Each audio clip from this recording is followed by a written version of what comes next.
I grew up in the service. My dad retired with 24 years. We met Kim at the same base my dad retired at. Being an Air Force spouse was really no different. We moved around a lot, met a lot of wonderful friends and a lot of good churches. But we also went through a lot of experiences. Kim had a struggle when he got out of not feeling like he had a purpose anymore. And he struggled with that transition. In the treatment through the VA, we learned a lot about the triggers that were going on, things that we could tie back to his trauma that was in Germany when he assisted with the remains of those that were killed in the bombing of Beirut barracks. But what the therapy did not help with was the thing spiritually Kim struggled with: identity, anxiety, guilt. My aunt was the first to notice, because I said, "What is going on? Why is he angry?" Because I'm not putting the fan on immediately when I'm doing something on the stove. And she said, "Has he ever smelled dead bodies?" And that just blew me away. I'm like, whoa, this is exactly what he experienced in '83. We learned a lot about Set Free through the years from her. She was so excited to tell us about how Warrior Set Free came about. When she passed, we met Dean at her visitation. I introduced Kim, and eventually he went on to go to and be invited to a Bible study, which led to a Freedom appointment and led to him going on the Hero's Return event. But one of the most amazing things at the Hero Return was there was another young man, and when Kim told his story, this young man said, "My uncle was one of those Marines." For him to be placed there at the same time as Kim to go through this event brought so much healing for him, and was just able to let go of so much that bogged him down.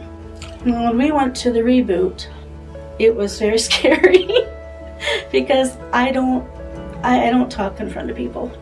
I don't feel comfortable around people I don't know, especially a bunch of guys I don't know. A couple things hit home on me.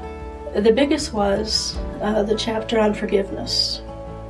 And it had nothing to do with Kim, but I had my own trauma. I was held against my will by 3 young men. Kim and I really were talking about, how do I forgive? How do I forgive these people? I never did. But a verse came to mind on the way home of the love your enemies. Love those who persecute you. Pray for them. And I knew that's the only way I could let go of this. I would just start praying for God to, watch over them, change their lives, whether they're alive or dead, I don't know, but to help me to forgive them. It took many times, but I can honestly say it's rare that it ever comes to mind. And if it does, I'm not held there anymore. And the same thing with our working through the trauma of Kim.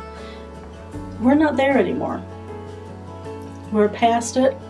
It's still going to come on. There's still going to be nightmares. There's still going to be anxieties.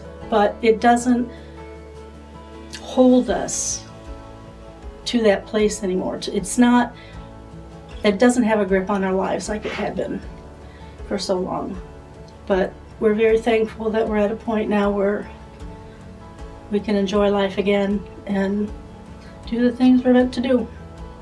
I'm very thankful for Aunt Ruth introducing us to this, because it healed so much of what Kim went through. But it's been a blessing, and even though it's kind of hard to be around people you don't know, I know that the reboot was really a blessing to me and Kim.